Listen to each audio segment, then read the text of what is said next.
निर्यापक श्रमण हमने पूर्व में भी कहा था और आज बिल्कुल स्पष्ट किए दे रहे हैं। हमारे विज्ञ सागर महाराज संघ में सबसे बड़े महाराज हैं। इन्होंने 2011 में मुनि दीक्षा प्राप्त की थी और निरंतर अपने अध्ययन में अध्ययनरत हैं और निरंतर संघ की सेवा में, गुरु की सेवा में और धर्म की रक्षा में निरंतर तत्पर रहते हैं। आज उनको हम निर्यापक श्रमण घोषित करते हैं। वे हमारे संघ के निर्यापक श्रमण हैं जो सबको पढ़ाते हैं, सबको बताते हैं और सबको सही मार्ग बताते हैं। ऐसा नहीं बताते हैं और कोई भी पढ़ने के लिए श्रावक आ जाए, कभी भी आ जाए, वे पढ़ाने को बिल्कुल तैयार बैठे हैं।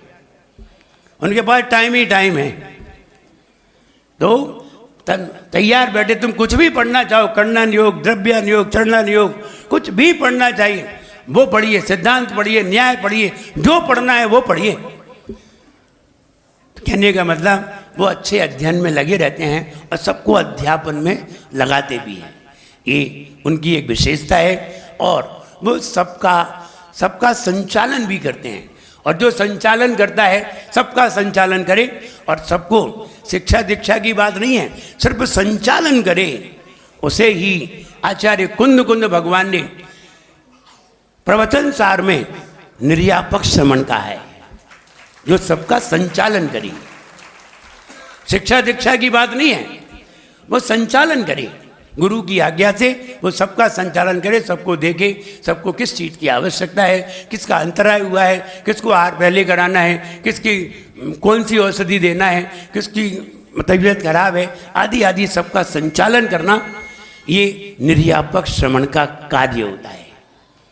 आचार्य महाराज का दीक्षा देना होता है, शिक्षा देना होता है, संस्कार देना होता है, ये आचार्य महाराज के कार्य है। निर्यापक श्रमण आचार्य महाराज के हाथ बटाते हैं, उनका कार्य वो भी संभालते हैं।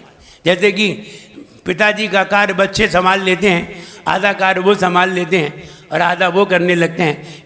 ऐसे ही निर्यापक श्रमण कहलाते हैं। आचार्य कुंद भगवान ने उनको ये व्यवस्था संचालन के रूप में समझाई है और ऐसा होना चाहिए जिससे कि आगे की व्यवस्था बनी रहे और आगे भी संघ का संचालन चलता रहे। ऐसी व्यवस्था आचार्य कुंद भगवान ने बताई है। आज उन्हें निर्यापक श्रमण घोषित करते हुए उनके लिए भी आशीर्वाद है। जो आचार्य श्री अभी कह रहे थे इस योग्य ना हो, लेकिन उन्होंने समझा है। इससे पहले कई आचार्यों ने, कई महाराजों ने बहुत कोशिश की, हम आपको ये बना देंगे वो बना। हमने एक ही बात कही कि हमें किसी से कुछ नहीं बनना है, जो हमारे गुरुदेव देंगे, जिस योग्य समझेंगे उसे हम प्रसाद मान करके स्वीकार करेंगे। यदि हमें कोई अरिहंत पदवी देना चाहेगा तो भी हम उसे स्वीकार नहीं करेंगे बिना गुरु की आज्ञा से। यद्यपि हम बहुत छोटे हैं लेकिन फिर भी पूज्य गुरुदेव ने हमें इस योग्य समझा है और मेरा बड़ा सौभाग्य है कि पूज्य गुरुदेव ने ये सेवा का अवसर मुझे दिया है। मैं यथाशक्ति संघ की सेवा में हमेशा के लिए तत्पर रहूँगा। किसी प्रकार की कोई मैंने आलस या प्रमाद नहीं करूँगा। जब जिसको जैसी आवश्यकता होगी उसके लिए मैं तत्पर रहूँगा। पूज्य गुरुदेव ने ये सौभाग्य प्रदान किया है, ये उनका बहुत बड़ा बड़प्पन है, ये उनका बहुत बड़ा हमारे ऊपर उपकार है। बोले परम पूज्य आचार्य गुरुवर श्री विनम्र सागर जी गुरुदेव की।